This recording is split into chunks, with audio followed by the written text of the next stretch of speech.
ایک normal society کے اندر آپ 15 لڑکیوں کو لیجئے، 15 برس کی، 16 برس کی، 17، 18، 19، 20، 21، 22، 23، 24، 25، 10 ہو گئی۔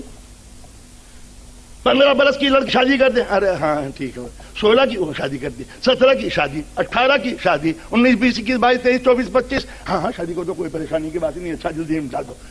اچھا اب لڑکیاں 15 سے 25 تک شادی کے لائق، اب لڑکے تلاش کرو، 15 کا شادی کا وہ ہے، 16 کا شادی کا لڑکا ہے، 17 کا، 18 کا، 19 کا، 20 کا، 23 کا، 24 کا، 25 کا گریجویشن کر لے، سروس مل جائے اور اب شادی کر دو، کچھ کما لے، گھر بنا لے۔ تو جس سوسائٹی میں 10 لڑکیاں شادی کے لائق ہیں، اس سوسائٹی میں 10 لڑکے شادی کے لائق نہیں ہوتے۔ جنگ ہوئی، مارے جاتے ہیں مرد، سیڑھی سے گرتے ہیں مرد، ایکسیڈنٹ ہوتا ہے مردوں کا۔ آپ نے بیواؤں کا نام سنا ہوگا اور رنڈیوں کا نام بڑا کم سنا ہوگا، یہ ہوتے ہی نہیں ہے۔ بیوی مری اور تیجے کے دن لڑکیاں دیکھنی شروع کر دیتے ہیں۔ اب بتائیے اسلام کیا کرے؟ ایسے حالات اگر کہیں ہو جائیں، سیکنڈ ورلڈ وار میں جس وقت یورپین کنٹریز کے جوان مارے گئے تو وہاں یورپ میں صرف 2 نسلیں رہ گئیں، یا تو بچے تھے یا بڈھے تھے، عورتیں رہ گئیں۔ پوری جرمن قوم لرز کے رہ گئی کہ عورتوں کی کثرت کا علاج کیا ہے، تو ترکی سے مین پاور بھیک میں مانگا، نسلیں بچا لو میاں مسلمان، نسلیں بچا لو ہمارے۔ تو آج یورپ کے اندر، جرمنی کے اندر اکثریت جرمن کے صدقوں کی ہے جو آج ہمیں نظر آ رہی ہے۔ تو آپ نے ملاحظہ فرمایا اسلام قیامت تک کے لیے ہر پرابلم کے سلوشن تھا۔ اگر کسی سوسائٹی کے اندر یہ صورت ہو جائے تو بتاؤ دنیا کیا کرے؟ کیا کرے کوئی قوم اگر جس کے اندر مرد مارے جائیں جیسے سیکنڈ ورلڈ وار میں مارے گئے؟ تو ایسی پوزیشن کے اندر دنیا کیا کرے سوائے اسلام کے اصولوں کے؟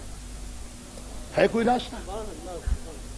اب آ گیا کہ نہیں صاحب، کوئی عورت یہ پسند نہیں کرتی کہ اس کی سوتن آئے، بالکل نہیں کرنا چاہیے۔ کوئی عورت یہ پسند نہیں کرتی کہ اس کی سوتن آئے، مگر جو سوتن آ رہی ہے وہ تو پسند کرتی ہے کہ اس کی سوتن ہو۔ تو اب ایک عورت کا کہنا کیوں مانتے ہیں، آنے والی کا کہنا کیوں نہیں مانتے؟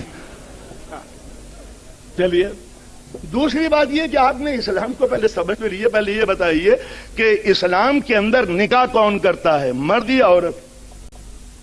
جی عورت نکاح کرتی ہے، مرد قبول کرتا ہے۔ عورت کا وکیل کہتا ہے نکاح تو، مرد کہتا ہے قبول تو، میں تجھے نکاح کرنا چاہتی ہوں، مرد کہتا ہے کہ میں قبول کرتا ہوں۔ یہ ہوا اسلامی نکاح۔ تو اسلام میں نکاح کرتی ہے عورت، قبول کرتا ہے مرد۔ تو اگر عورت کو یہ معلوم ہے کہ آلریڈی پہلے سے سٹ انگیج ہے تو یہ ایسے آدمی سے شادی ہی کیوں کرتی ہے جس کی آلریڈی پہلے سے بیوی موجود ہے؟ تو اس کے معنی ہے کہ آپ عورتوں میں تلقین کریں، خبردار، ہوشیار، اس سے شادی نہ کرنا جس کے پہلے گھر میں عورت موجود ہے۔ تو یہ اسلام کا کوئی قصور تو نہیں ہے، یہ تو عورت کا حق ہے۔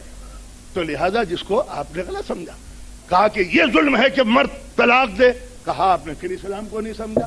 جب عورت نکاح کر رہی ہے تو تمام شرائط، تمام ایگریمنٹ شوہر سے کیوں نہیں کرتی کہ تم کو طلاق دینے کا جیسا حق ہے مجھے بھی حق ہے؟ اگر عورت شادی سے پہلے یہ ایگریمنٹ کر لے تحریری روپ میں یا اقراری روپ میں کہ میں بھی تم کو طلاق دے سکتی ہوں تمہاری طرف سے، اگر یہ بات ایسی ہوئی تو اسلام اس کو ویلڈ قرار دیتا ہے۔ اسلام نے کب مجبور بنایا ہے عورت کو؟ ابھی اور بات ہے کہ آپ کو یہ خبر نہیں ہے کہ صاحب یہ کیا ظلم کی بات ہے کہ مرد طلاق دے دے؟ وہ بات ہو چکی طلاق والی کے، اس کے اندر جھٹکے کی طلاق اسلام قبول نہیں کرتا۔ اس کے اندر یہ بتائیے اسلام کے علاوہ لفظ طلاق کسی اور مذہب نے استعمال کیا تھا؟ ہندوؤں میں طلاق ہے؟ نہیں۔ طلاق ہوتی تو یہ جیون جلائے کیوں جاتے؟ طلاق دیکھے نمٹاتے۔ یہ اسٹوو جو پھٹتے ہیں باورچی خانے کے، بہویں جل جاتی ہیں، کیوں؟ آج تک کوئی ساس جلی؟ ننن جلی؟ یہ سارے اسٹوو جو پھٹتے ہیں یہ صرف بہووں کو پہچان کر، کوئی ساس اگر جلی ہو تو مجھے بتا دو کہ اسٹوو پھٹ گیا، جل گئی ساس، پھٹ گیا چولہا، جل گئی ننن، کچھ نہیں، صرف بہو جلتی۔ کیوں؟ اس لیے کہ جہیز لے لیا یا ہٹانا چاہتے ہیں۔ تو اگر طلاق کا سسٹم ہندوؤں میں ہوتا تو کبھی یہ نوبت نہ آتی، جلائی نہ جاتی۔ عیسائیوں میں ہے یہ کہ عیسائیوں میں طلاق نہیں ہے. پھر یہ ڈائیورس کہاں سے آئی؟ کہا یہ اسلام کو دیکھ کے آ گئی ہے. اسلام کو دیکھ کے آ گئی تو اس کا نام طلاق کیوں نہیں لکھا کہ نہیں ہم بدنام ہو جائیں گے، اسلام کی ترقی ہو جائے گی. جیسے خطروں کا نام ہم خطرہ نہیں کہتے، آپریشن کہتے ہیں کہ اگر یہ کہہ دیں کہ خطرہ ضروری ہے اس زمانے میں تو اسلام کی جے جےکار ہو جائے گی، ہم بدنام ہو جائیں گے، لہٰذا اس کو خطرہ نہیں کہیں گے، خطرہ ہے. آپ نے محسوس کیا یہ اسلام کے قوانین کہ جو ہر بنی نوع انسان کی ہدایت کے لیے منع تھے. تو یہ طلاق کیا چیز ہے؟ ایگریمنٹ کو توڑنا. عیسائی کیوں نہیں توڑ سکتا؟ اس لیے کہ ان کے یہاں ایگریمنٹ نہیں ہے. ہندو کیوں نہیں توڑ سکتا؟ اس لیے کہ وہاں پر پتنی پتی ورتا ہے اور وہ بھگوان کی داسی ہے، شوہر اس کا بھگوان ہے، یہ اس کی داسی ہے. تو کسی داسی کو یہ ادھیکار نہیں دیا جاتا کہ وہ بھگوان سے اپنا سمبند توڑ لے. لہذا ہندوؤں میں قانونی حیثیت سے ڈائیورس ہو نہیں سکتی. صرف اسلام کے اندر طلاق دینے کا حق یوں ہے کہ یہ ایگریمنٹ تھا. دو آزاد خود مختار ذہن اپنے بزرگوں کی موجودگی میں خدا کا تصور کر کے زندگی بھر کے رشتوں میں چند شرائط کے ساتھ ملتے ہیں. شرائط پورے نہیں ہوتے تو توڑ دیے جا سکتے ہیں. ایگریمنٹ ہو بھی سکتا ہے، ایگریمنٹ توڑا بھی جا سکتا ہے. تو جہاں نکاح ایگریمنٹ ہے وہاں تو طلاق سمجھ میں آتی ہے، لیکن جہاں نکاح عبادت ہے، ورشپ ہے، وہاں پر کیسے ایگریمنٹ ہو گیا؟ تو معلوم ہوا کہ اسلام کے قوانین تو لے لو مگر اسلام کو بدنام کرو. عورت کب تک ظلم سہے؟ اچھا ظلم کی تعویل بتائیے کہ عورت پردے میں نے کہا کہ یہ ظلم تو گورنمنٹ آف انڈیا بھی کرتی ہے اپنے پریزیڈنٹ کے ساتھ. ہم نے سرجوں کا زمانہ گزر گیا، ہم نے کبھی پریزیڈنٹ آف انڈیا کو نہاری کھاتے ہوئے نہیں دیکھا جامع مسجد کے اوپر، کبھی ٹکا کباب کھاتے ہوئے نہیں دیکھا، کبھی ہم نے ان کو باہر سڑکوں پہ گھومنے نہیں دیکھا. اچھا آپ بھی رسپیکٹ کے طور پر اس کو محل میں رکھنے کے قائل ہیں؟ تو آپ صدر کو تو اپنے گھر میں رکھتے ہیں اور غدر کو گھر کے باہر لے آتے ہیں. یہ کیا مطلب ہوا؟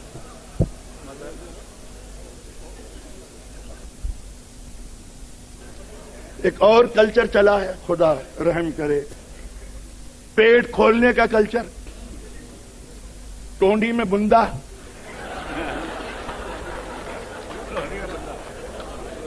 مہندی کا ڈیزائن. اب آپ یہ بتائیے خدا کے واسطے، آپ اندازہ دیجیے کہ یورپ اور امریکہ نے عورت کو کہاں پہنچایا.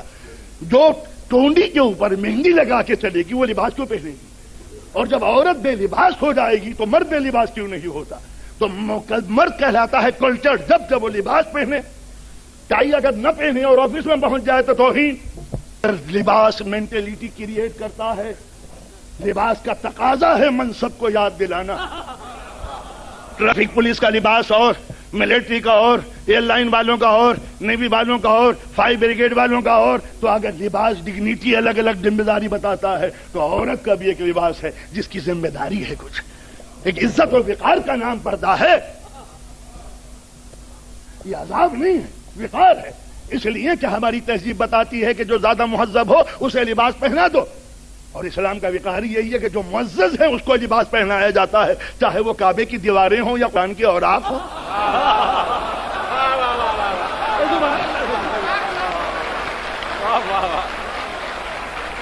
ہم نے کسی ناول کو جزدان میں نہیں دیکھا. دیکھا ہے آپ نے شیکسپیئر کے ناول کو، ابن صفی کے ناول کو؟ کسی ناول کو دیکھا ہے کہ وہ بالکل جزدان میں لپٹا ہوا نہر پہ رکھا ہوا ہو؟ ناول ہوتے ہی اس کام کے لیے کہ سڑکوں پہ پڑے رہیں. قرآن اسی لیے ہوتے ہیں کہ عظمتوں کے ساتھ سینے سے لپٹے رہے.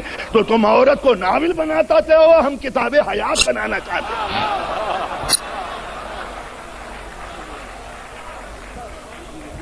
مختصر سی بات، اسلام سے پہلے مجھے بتاؤ کس نے حق دیا عورت کو کہ تمہاری شادی کفوں کے لحاظ سے ہوگی؟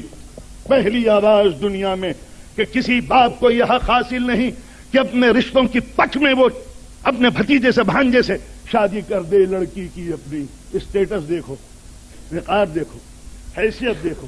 جس کو اسلام نے ایک لفظ دیا کف، لڑکی کی حیثیت کے لحاظ سے لڑکا ہوگا. یہ نہیں کہ لڑکی پڑھی لکھی ہے اور بھتیجا انگوٹھا ٹیک، وہ انگریزی میں سائن کرتی ہے نکاح نامے پہ، یہ انگوٹھا لگاتے ہیں. کیا ہوا کہ میں چچا کا لڑکا ہوں اس لیے شادی ہو رہی ہے. اسلام نے کہا کہ اگر تم نے بے زبان بیٹی کو اپنے رشتے کی قربان گاہ پہ چڑھایا تو ہر باپ آخرت میں جواب دہ ہے بیٹی کے لیے. لیکن اسلام نے عورت کو بے حقیقت نہیں بنایا. وہ کروڑوں روپیہ خرچ کر کے آپ بارات لے جائیں, لڑکی کا ایک انکار 100 پھٹکار دھتکار دیے جاؤ چلے جاؤ, ایک انکار ہے کسی مذہب کے اندر جہاں بیٹی کو یہ حق دیا جاتا ہو؟ کیا بیٹی کی مرضی نہیں ہے تو کیا باپ کی ضد بیٹی کی زندگی اور تمناؤں کو تباہ و برباد کر دے گی؟ یہ اسلام کا حق تھا کہ عورت کی آواز ہے, مگر اسلام بڑا مذہب. وہ کہتا ٹھیک ہے میڈم تم وقت تو کر رہی ہو اپنی مرضی سے, مگر جذباتی ہو, سمجھ لینا جذبات کے اندر فیصلے کبھی کبھی غلط ہو جاتے ہیں. تم کو اللہ نے ممتا کے لیے بنایا ہے, ماں کے لیے بچہ رویا تم تڑپ گئی. تمہارے سامنے جب کوئی جوان لڑکا ہیرو بن کے رونا لگے گا لو یو ڈارلنگ, بس بچ جاؤ, رونے پہ مت آنا. اس کے لیے ایک سنجیدہ ذہن کی ضرورت ہے, باپ کے تجربات, ماں کے خیالات. لہذا اپنی پسند پر ان کی مہر تصدیق لگا لینا, NOC no objection certificate from your parent. ماں کی مرضی, الحمدللہ کتنی شاندار پیاری شادی ہوگی. باپ کی منشا, بالکل. اب اس کا نام ہے شادی کے ذہن بھی مل جائیں جذبات کے ساتھ. یہ ہے اسلام کی مرضی کہ بیٹیاں ضرور آزاد ہیں, مگر باپ کی مرضی اگر شامل ہو جائے تو عقل کے فیصلے جذبات کے فیصلوں کے ساتھ مل کے اچھا نتیجہ برآمد کر سکتے ہیں. پہلی آواز کفو کی کہ اسٹینڈرڈ دیکھ کے, اسٹیٹس دیکھ کے لڑکا اور لڑکی کی شادی کرنا. یہ نہ ہو کہ وہ پڑھی لکھی ہو اور یہ جاہل ہو, وہ سلیقے کی ہو یا بس سلیقہ ہو, وہ عزت دار و عفتدار ہو یا آوارہ وطن ہو. ایسے رشتے اللہ کے نزدیک جائز نہیں ہے, اگرچہ آپ ظلم ڈھا سکتے ہیں. پہلی آواز دنیا قانون کے اندر بیٹی باپ کی میراث پائے گی. اس سے پہلے کسی نے اپنی بیٹی کو یہ نہیں دیا. میں کوئی اور کسی نیت سے نہیں کہہ رہا, ایک سن لیجیے. اسلام کی تاریخ میں ایک مقدمہ ملتا ہے جناب فاطمہ الزہرا دربار خلافت میں اپنے باپ کی میراث میں چھوڑے ہوئے فدق کا مطالبہ کیا. وہ فاطمہ کے جس کے شوہر نے مدینے میں 9 باغ لگائے اور راہ خدا میں دے دیے, وہ ایک باغ فدق کے لیے دربار خلافت میں چلی گئی. مناسب تھا جناب زہرا کے لیے, مگر صرف اس لیے گئی تاکہ مورخ لکھے کہ فاطمہ نے اپنے باپ کا بخشا ہوا حق مانگا. ملے یا نہ ملے وہ بات کی بات ہے, مگر کم سے کم قیامت تک زہرا کے اس مقدمے نے ثابت کر دیا کہ اسلام میں اگر بیٹی کا حق نہ ہوتا تو سیدہ کبھی باغ فدق کا مطالبہ دربار خلافت میں نہ کرتی.